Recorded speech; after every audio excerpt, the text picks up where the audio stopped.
Hey, welcome back to gggaming. So we got a brand new 7-star Tera Raid boss in Pokemon Scarlet and Violet. Why not celebrate the release of the Switch 2 with another 7-star Tera Raid boss? I love it.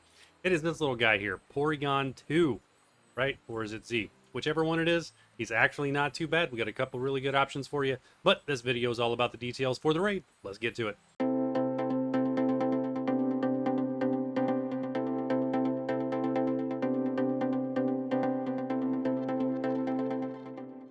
Okay, you know how we do this. Let's go ahead and jump into the summary for what we're looking at on this Porygon 2.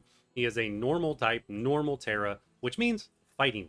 Fighting type is going to be the only thing, the only type that is super effective against this guy. Does that mean you can't use other types? No, except for Ghost. Don't use Ghost. But the rest of it will kind of be open, but normal is what we're working with here. And I'm going to showcase 2 fighting types in our showcases so that you'll be able to fairly easily solo this guy.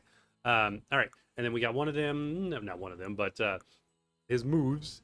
Try attack, no surprise there. This is a very, very popular move. Might be the signature move for Porygon. And it's a very, very strong one. Psychic, that one's kind of annoying because it does have the ability to drop your special defense. Thunderbolt, haven't yet to actually see him use this thing, but that's because I'm not using any types that are weak to Thunder. And then Ice Beam, he uses that one a little bit on one of my builds, but overall, not too bad. And the synapses here is they are all special attacks, which means there's one NPC to have on your party in particular that is extremely important, and we'll talk about him shortly, so stick around. This one is a very unique EV and ability build. Now, I want to point out his speed. His speed is 140, plus they've dropped it with the nature or the mint. Why is that? That is because of his ability analytics. As long as he's going second, his moves are powered up. It's an interesting decision. It's honestly not a big deal unless you get critical hit kind of later in the match.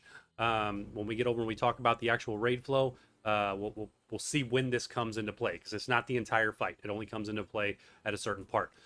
Otherwise, his defense is a touch less heavy than the special defense by a whole 10 points.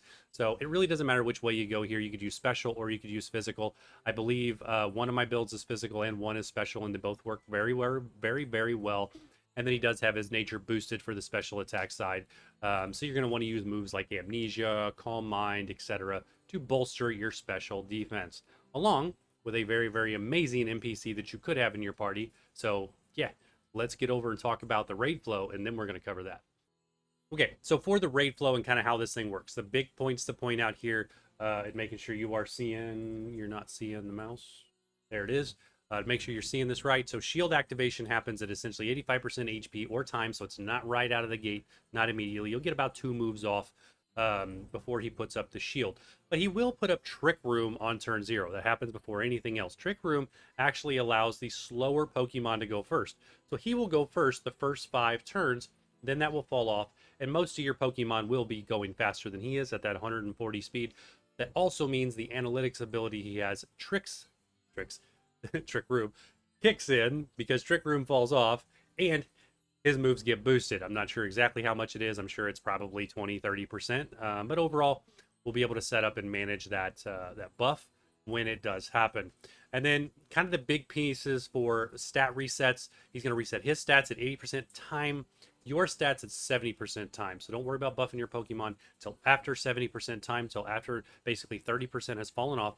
Then you're free to boost your Pokemon as much as you want. You can max them out as long as you can stay alive, and he's not going to reset your stats again.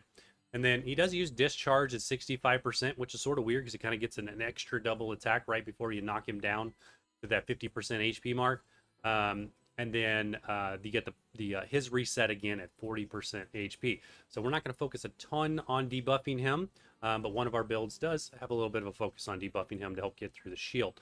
But other than that, let's go talk about the optimal setup and team setup for this Pokemon. All right, so here we are in the YouTube box, and really the way this kind of lines out is we are going to do showcases for both Koraidon and Arceus.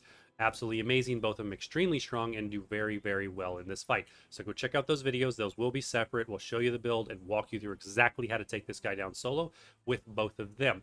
Now, there is one NPC. These bottom 3 rows are all NPCs you could get in your party. And I will happily say, now that the Switch 2 has launched, and we do have the Switch 2, that's what we're playing on, absolutely amazing.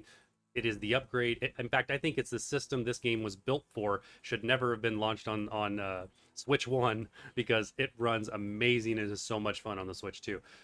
Without all that plug aside, the glitch still works. The trick still works to lock your party. So we will have Bellabolt locked in both of our showcases. Bellabolt is the single most important NPC to have in your party. You do not need the Intimidators, Arcanine, Tauros, and Staraptor because he's all special attack. If you can get Gardevoir or Arbolivia, or whatever it is, in your party, great. They're healers, but it's not necessary. I actually don't have either one of them locked into my party, but I do have Bellabolt. Why Bellabolt? Because he puts up Light Screen. Light Screen cuts in half all damage from special attacks.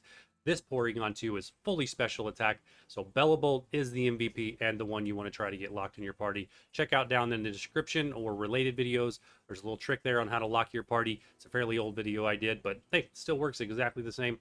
And we just tested it, and we'll prove it because we're going to go do these showcases next.